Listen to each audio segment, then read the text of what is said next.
तो अब मैं आपको अपने दिव्य स्वरूप के दर्शन दूंगा।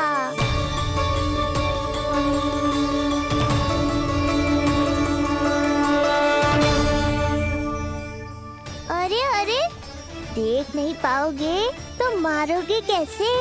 आंखें खोलने की चेष्टा तो करो।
प्रभु, ये ज्ञान का प्रकाश है श्रीधर।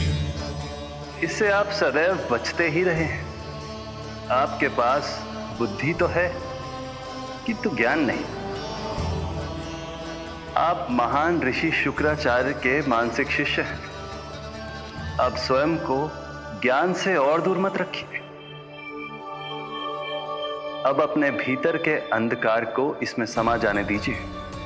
कब तक अधर्म की छाया में रहेंगे आप? एक पग आगे बढ़िए और स्वयं अनुभव कीजिए क्या अनुचित था और क्या उचित है। आपने अधर्म के अंधकार में अनेकों दुष्कर्म किए हैं। अब धर्म के प्रकाश के सामने समर्पण कीजिए।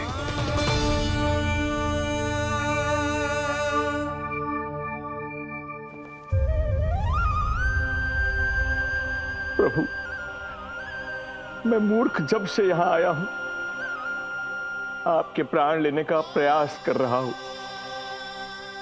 और आप मुझे ज्ञान के प्रकाश का आशीर्वाद दे रहे हैं।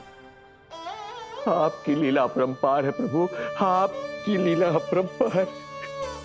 अब आप आत्मज्ञान प्राप्त कर चुके हैं श्रीधर। मेरी इच्छा है कि आप इस ज्ञान का प्रयोग समाज के कल्याण के लिए करें। स्वस्मय स्वल्पम समाजाय सर्वस्व, अर्थात अपने लिए केवल आवश्यकता के अनुसार, शेष सब समाज के लिए।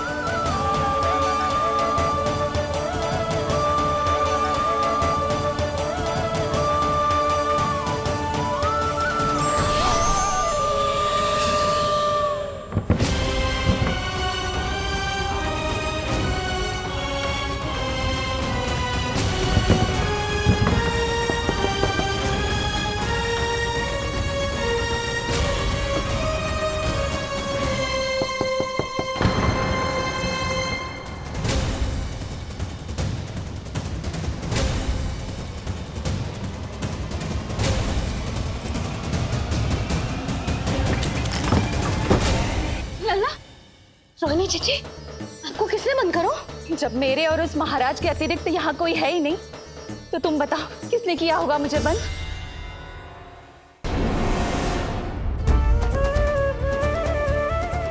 तुम ठीक तो है ना लल्ला? हाँ?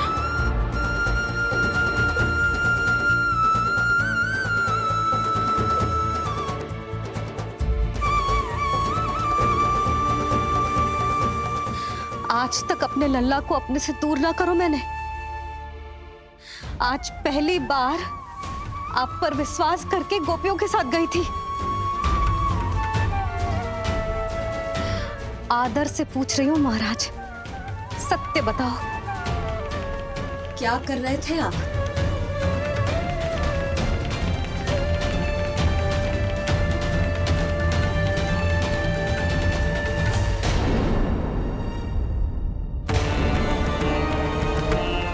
आपने सुनी भैया यशोदा ने क्या कही? कि वो आज पहली बार लल्ला को छोड़कर इस भवन से बाहर गई और जे है गए।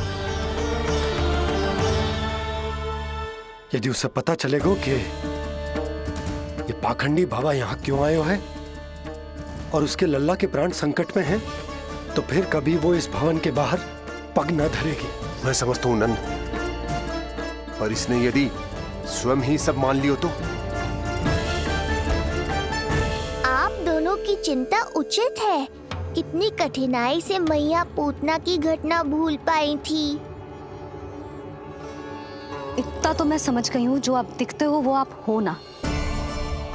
सत्य बताओ, कौन हो आप और आपका उद्देश्य क्या था? ये क्या बताएंगे? मैं बताती हूँ।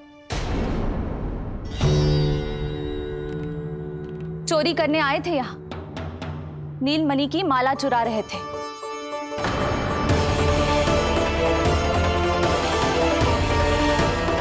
मैंने पकड़ लिया तो बहाना बनाने लगे।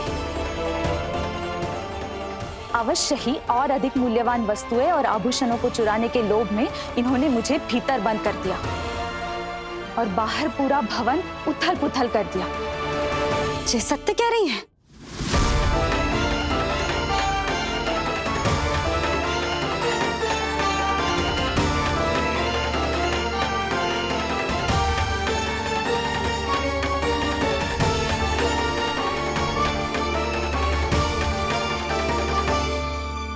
सत्य यह है कि रुक जाइए श्रीधर, मैया को मेरा सत्य मत बताइएगा। ये कैसी लीला है प्रभु? आपका आदेश है कि मैं सत्य नहीं बोल सकता, और आपका दिया सद्ज्ञान पाकर अब मैं झूठ भी तो नहीं बोल सकता। मौन धारण करना हो या स्वर उठाना हो, कार्य परिस्थिति के अनुसार ही करना चाहिए। वैसे आप यहाँ चुराने ही तो आए थे मेरे प्राण। मौन क्यों हो गए? बताओ। ये सत्य है, आप चोरी करने आए थे?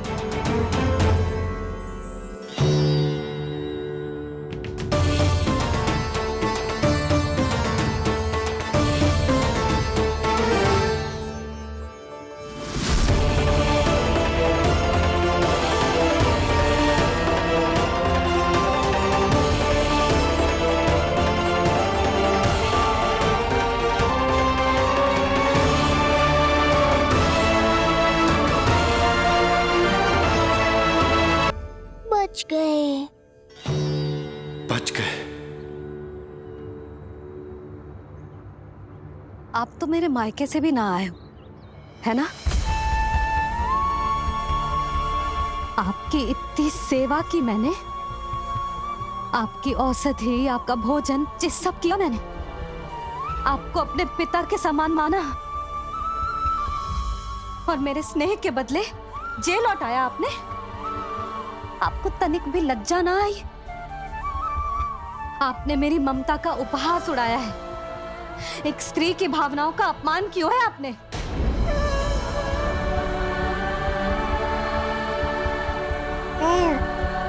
अब आप खड़े क्यों हो मेरे सामने? इससे पूर्व कि मैं भूल जाऊं कि आप मेरे पिता समान हो, और इससे पूर्व कि मेरे पति आपको दंड दे, निकल जाइए मेरे घर से। क्षमा कीजिएगा प्रभु।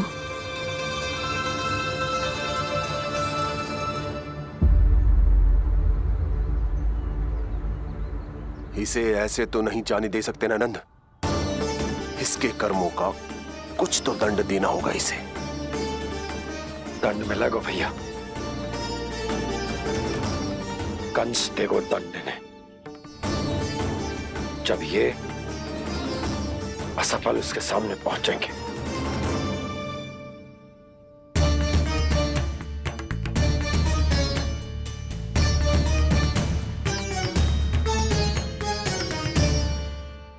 हमें पता है किसने भेजो है तुम्हें। हो सके तो मुझे क्षमा कर दीजिएगा नंदराज।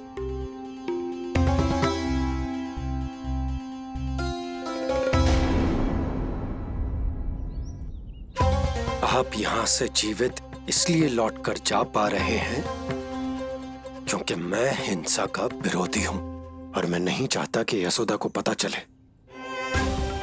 कि उसके लल्ला के प्राण बड़े संकट में।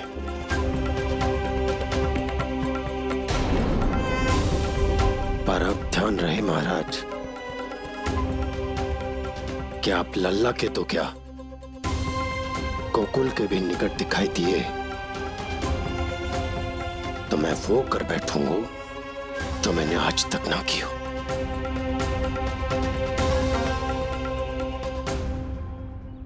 मैं क्षमा प्रार्थी हूं महाराज।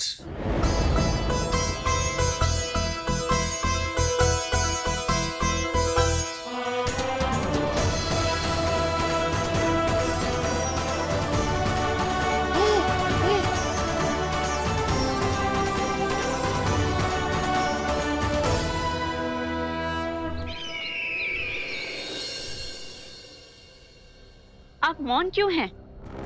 कुछ कीजिए। ऐसा लग रहा है कि आपका ये अस्त्र भी असफल हो जाएगा। इतने दिन बीत गए हैं, अभी तक लौटा नहीं है, ना ही कोई सूचना भिजवाई है। सूक्ष्म बुद्धि श्रीधर, इसके रक्त में पराजय है ही नहीं, क्योंकि वो शक्ति से नहीं छल से कार्य करता है। विष्णु जैसे छलिए के लिए सूक्ष्म बुद्धि श्रीधर से अधिक उपयुक्त कोई हो ही नहीं सकता। महाराज,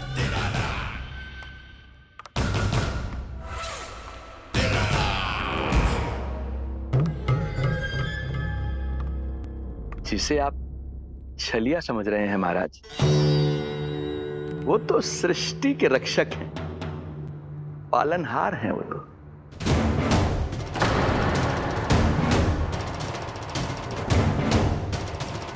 मेरी बात मान लीजिए महाराज, उनके प्राण लेने का प्रण त्याग कर अपने मन के अंधकार के प्राण लीजिए, स्वीकार कर लीजिए उनकी कृपा।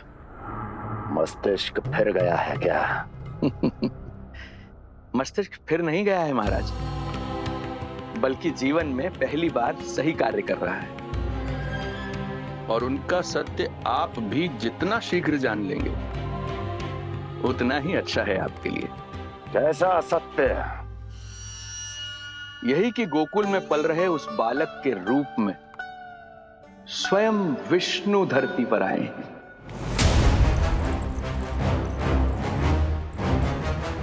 यदि तुम ये सत्य जानते हो तो हत्या क्यों नहीं की उसकी? बड़े आत्मविश्वास से कहा था ना, प्राण ही ले लूं तो अब क्या हुआ? उनके प्राण कैसे ले लेता महाराज, जो स्वयं जीवन देने वाले हैं, जैसे मुझे जीवन दिया। मैं रंगे हाथों पकड़ा गया था महाराज, किंतु बिना किसी दंड के सुरक्षित यहां तक आ गया। क्या यह प्रभु की कृपा से मिला हुआ नवजीवन नहीं है?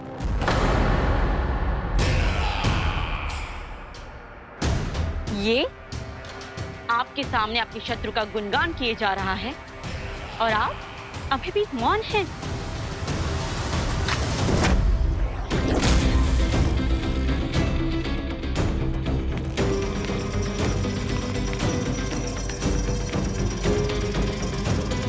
यदि वो जीवन देता है तो मैं जीवन लेता हूं।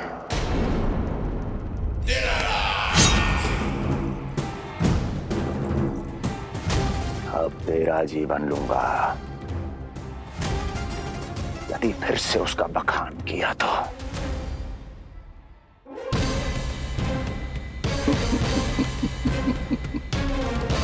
महाराज, आपकी इस तलवार का भय अब मुझे सत्य कहने से नहीं रोक पाएगा। श्रीधर, इससे पहले मैं भूल जाऊं कि तू गुरु शुक्राचार्य का शिष्य है और मेरा पुराना मित्र है। चला जा यहां से।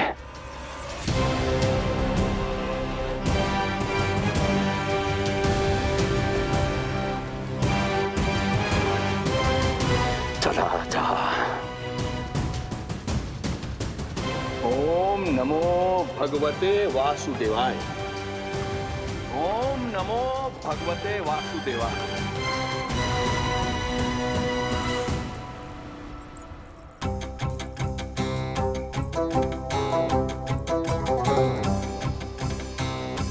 अब आप क्या करेंगे महाराज? आपकी ये चाल तो असफल हो गई। कैसे कैसे असफल हुई मेरी ये चाल अस्ति? इसे विष्णु के अवतार का सत्य पता करने के लिए ही तो बुलाया था मैंने, और वो सत्य मेरे सामने है कि विष्णु का अवतार कौन है और कहां है।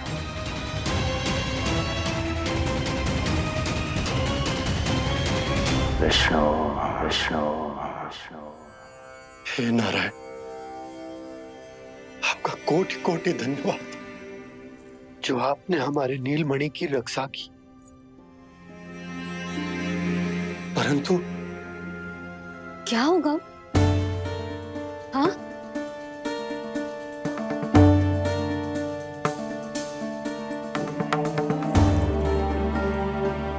मुझे बताओ तो सही। कुछ तो अवश्य है जो आप छुपा रहे हो। आपको इससे पूर्व कभी ऐसी चिंता और क्रोध में तो ना देखो है मैंने। मुझे बताओ तो क्या बात है जो आपको ऐसे भीतर ही भीतर खाए जा रही है? जो भी है मैं संभाल लूंगा। बात को समझो यशोदा, मैं तुम्हें ना बता सकता। आप अपनी पत्नी को भी ना बता सकते? मैं अर्धांगिनी हूँ आपकी, मुझसे तो साझा करो। हो सकता है आपका दुख, चिंता, आपकी पीड़ा बांट पाऊं मैं। बताओ तो क्या हुआ है?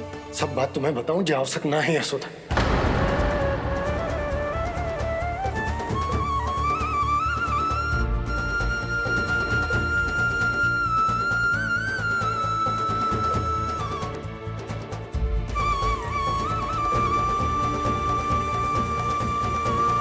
यशोदा,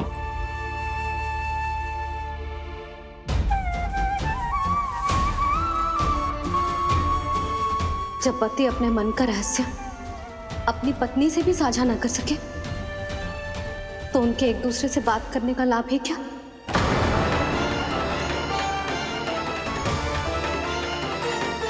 ये तो गड़बड़ हो गई।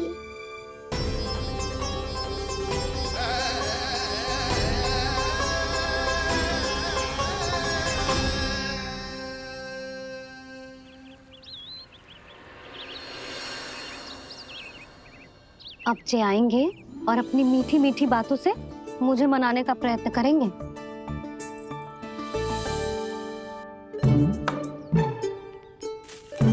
किंतु इस बार उनकी एक ना सुनूंगी मैं। हाँ, यशोदा, यशोदा, यशोदा, मेरी बात तो सुनो। यशोदा,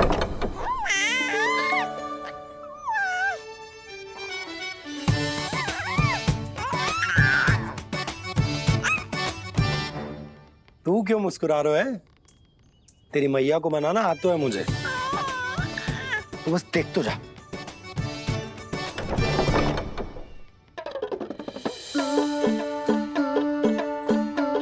वाह, इतनी शीघ्र हार मान गए। तू क्यों मंद मंद मुस्कुरा रहे? क्योंकि आपका क्रोध भी बड़ा मनोहर है मैया। देखियो लल्ला, इस बार तेरे बाबा बिल्कुल ना मना पाएंगे मुझे। हाँ,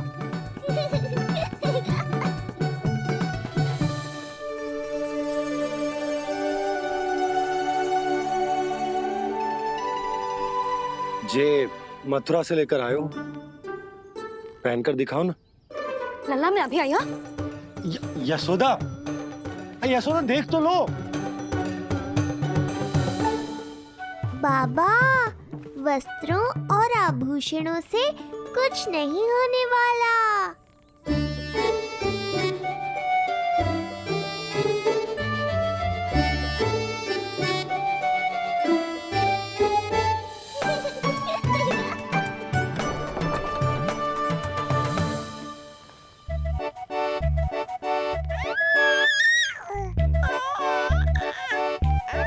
तू क्यों खिलखिला रहा है?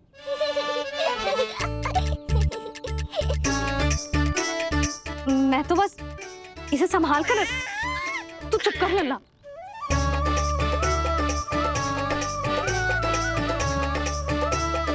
देखा लल्ला, बस तेरी मैया मानने ही वाली। उपहार मिल गयो है तो देखना कैसे मेरी पसंद का भोजन कराएगी। आहा। भोजन में स्वाद चाहिए तो मनाने का कोई और ढंग खोजना पड़ेगा। यशोदा, तीव्र भूख लगी है। अरे भाई शीघ्र खाना लगाओ, और हाँ थोड़ा अच्छा सा चटपटा भोजन करा देना।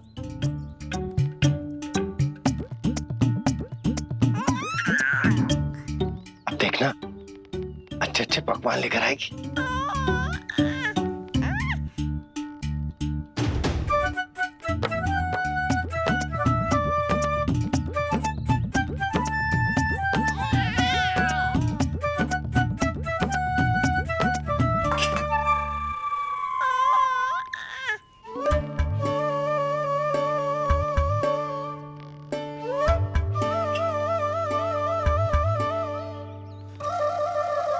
सूखी रोटी और माखन।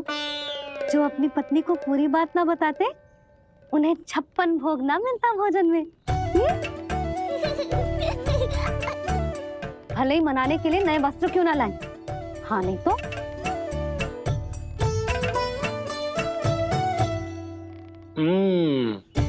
वाह, ये सूखी रोटी और माखन में भी क्या स्वाद है। बस भोजन के साथ तुम ऐसी दो मीठी बातें कर लेती तो आनंद आ जाता। आनंद तो कछुआ पतियों को अपने पत्नियों से बातें छुपाने में भी बहुत आता है लल्ला। देख लल्ला, जब तू बड़ा हो जाएगा ना तो अपनी जीवन संगिनी से सब कुछ बताइयो, कुछ भी छुपाइयो मत। तभी तो तू अच्छा पति कहलाएगा ना। ना तो रूखी सूखी ही मिलेगी खाने में। हाँ, अब तक तो चुप्पी साध कर बैठी थी, कम से कम ताना तुम्हारा। ये प्रसन्न होने की बात नहीं है बाबा, अब तक तो केवल बदली छाई थी। ये संकेत है कि अब बादल भी गरजेंगे और वर्षा भी होगी। यशोदा, कब तक बात ना करोगी? अब तो क्षमा कर दो।